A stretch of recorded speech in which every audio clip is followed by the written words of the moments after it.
Si tu veux que les gens te prennent au sérieux, il faut toi-même aussi te prendre au sérieux et te considérer. Faut te donner un genre. Donc, on va en parler aujourd'hui. Restez jusqu'à la fin de cette vidéo parce que je pense vraiment qu'elle va vous aider. Récemment, j'étais en voyage et je suis arrivée à l'aéroport. Voilà, je suis rentrée chez moi et tout ça. Et à l'aéroport, il y a des taxis qui étaient garés là. Donc, ils sont venus me proposer de me prendre et tout ça parce que moi-même, j'ai acheté un taxi. Et il y a un chauffeur qui a commencé à me parler. Finalement, on est tombé d'accord. Et avant de monter dans son taxi, je me rends compte que le taxi est sale. Le chauffeur a pris une chemise, les chemises qu'on porte là. Il a attaché ça sur le fauteuil du véhicule. Et le véhicule même était sale. Je lui ai dit, mais attends chauffeur, toi tu me parles d'un prix aussi haut pour me déposer chez moi, mais regarde comment ta voiture est présentée au fait. Et il y a un de ses collègues qui disait, ah la dame a raison hein, mon frère, vraiment ta voiture n'est pas bien présentée. Comment tu peux attacher chemise comme ça sur ton fauteuil alors qu'on est devant l'aéroport, il y a des étrangers qui viennent, comment ils vont voir le pays? Et je me suis rendu compte qu'il y a tellement de personnes qui étaient comme ça en fait. Vous savez, on n'est pas obligé de savoir que vous êtes dans la galère. On n'est pas obligé de savoir que vous vivez une situation difficile. Je le dis ça tout le temps dans mes vidéos en fait. Récemment, j'étais dans une administration, je suis allée pour faire des documents administratifs. Je suis rentrée, j'ai vu un monsieur qui est assis, qui travaille dans l'administration.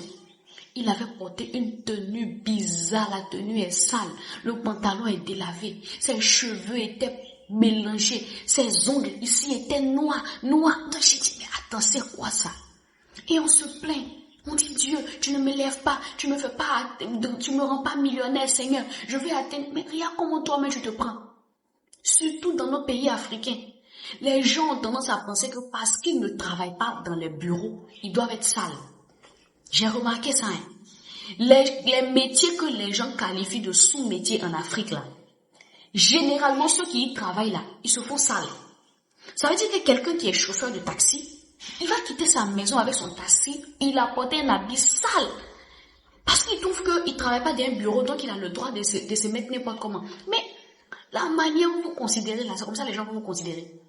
Je disais ça à un taxi dernièrement, un taxi que j'ai emprunté. Je lui disais, si vous commencez à mettre votre taxi en bon état et à vous-même traiter bien votre taxi, vous allez constater que vous allez attirer un certain type de clientèle. Parce que moi, je n'ai pas envie de monter dans des taxis qui sont vilés, qui sont mauvais, qui vont venir absorber mon parfum.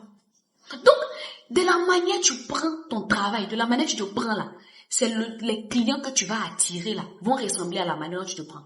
Si tu te vois comme un menuisier, qui est que pauvre, qui n'a rien, qui est dans la galère, c'est ça que tu vas attirer. Faisons attention les amis, franchement je comprends pas. Et le pire, en fait c'est un complexe d'infériorité.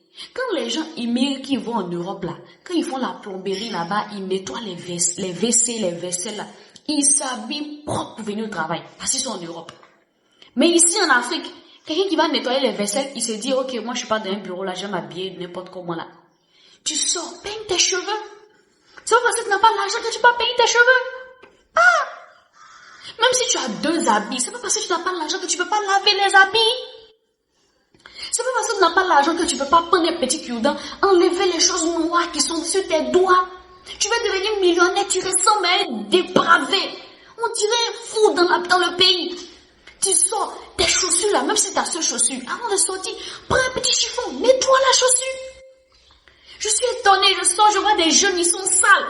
Les chaussures sont sales. Ces cheveux-là. Bon, et puis si j'ai un problème, oh, excusez-moi, vous allez vous fâcher contre moi. Les gens qui aiment laisser pousser leurs cheveux, qui n'aiment pas peigner. Si tu sais que tu ne peux pas peigner les cheveux, ne laisse pas pousser, coupe. Tu laisses pousser tes cheveux, les cheveux là sont sales, bizarres. Et tu dis, Seigneur, fais-moi voir ta grâce, je veux devenir millionnaire. Et on dit, le moine ne fait pas. On dit quoi même, c'est quoi même? J'ai oublié le dicton. On reconnaît le moine par son habit, mais j'ai oublié. En tout cas, si vous vous rappelez, mettez ça en commentaire. Faisons attention. Écoutez-moi bien. Le métier que le Seigneur Dieu t'a donné là, c'est ce que tu prends. Le métier que tu as là, c'est ce qui te nourrit. C'est ce qui te fait manger et qui fait que tu n'es pas encore mort de faim. Donc, honore ce métier-là. Même si c'est pas ton business, même si c'est pas ton entreprise, honore ton métier. Mets-toi propre. Honorer son métier là, c'est se mettre propre, se mettre chic et puis aller travailler. Que tu sois bakaman, taximan, directeur de général plutôt. Et c'est parce que tu vas honorer ce métier dans les petites choses que Dieu va dire, voilà quelqu'un qui est fidèle, je vais l'élever.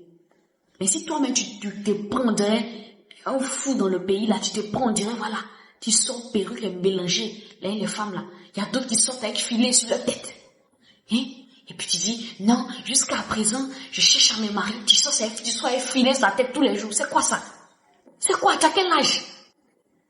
Abonnez-vous. Ici, on parle de développement personnel, de motivation, de tout ce qui va nous amener à devenir la meilleure version de nous-mêmes. Donc, abonnez-vous et partagez la vidéo. Je suis sûre qu'elle va vous faire du bien. Et puis, j'ai écrit un e-book sur l'entrepreneuriat pour tous ceux qui veulent se lancer dans l'entrepreneuriat, qui savent pas comment faire.